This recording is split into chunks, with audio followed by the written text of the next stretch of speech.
being friendly and being a friend, I think, are two different things. I think there are many whites who act friendly toward Negroes. A fox acts friendly toward the lamb.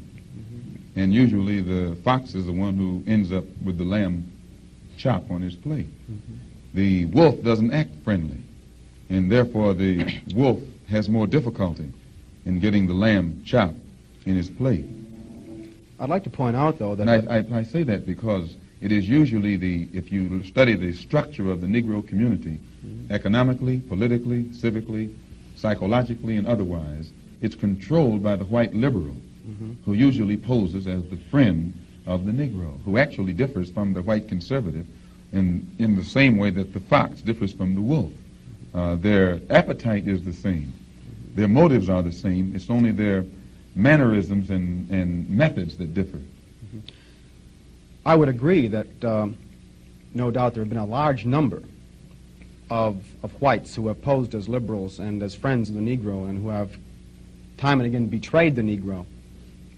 On the other hand, I think one could point to a large number of whites who have struggled for civil rights, for equality, and have got little or nothing out of it, other than quite a few bruises. Give me an example. Well, the large number of white students who have gone into the South, for example, working for SNCC and other organizations. Not working for SNCC or other organizations, but working for the white political machines who benefit by the voting efforts of Negroes. Okay.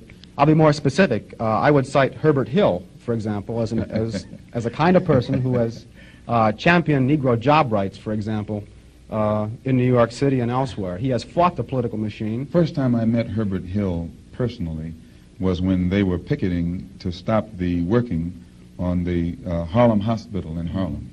Negroes for 10 years had to fight the city to get an annex built on the Harlem Hospital. Because in Harlem we need a hospital more so than anything else. Our people are sick.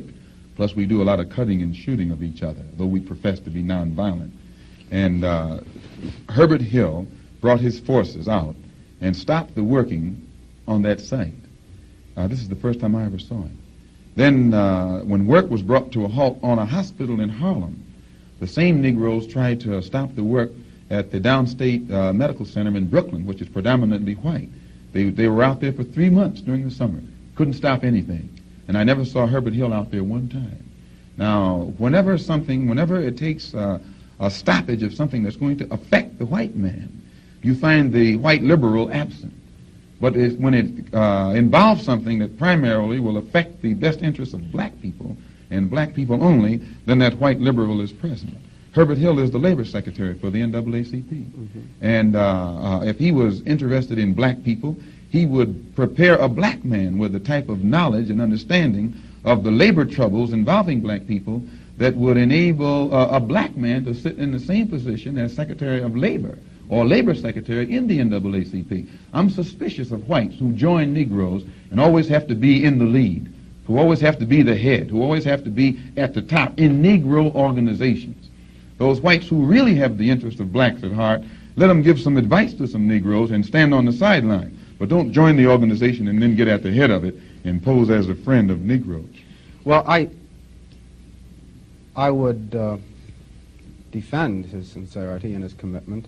And more than that, I would say that just because a person is a Negro or a black American does not mean that he's going to struggle for Negro rights or for jobs for Negroes or anything else. I think that today you could point to a large number of Negro leaders who have consistently betrayed Negroes in a whole host of areas. They aren't really Negro leaders. These are puppets that have been put in front of the Negro community by white liberals.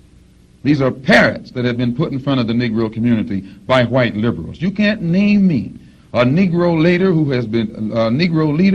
has been betrayed Negroes, who has not been endorsed, sanctioned, subsidized, and supported by the white liberals. Minister Malcolm, I'd like to... Well, I could cite one example would be Congressman Dawson, for example, in Chicago. In Chicago, a large number of liberals located in the Hyde Park district have consistently fought Dawson and his betrayals of the Negro, and they've also fought some of the people who represent Dawson on the Chicago City Council. The only Negro I know who is constantly fought, only Negro politician that I know who is constantly fought by white liberals is Adam Clayton Powell. And they call him a racist because he speaks so bluntly on the race issue. But I'm not, as I said, not too familiar with Dawson and his work.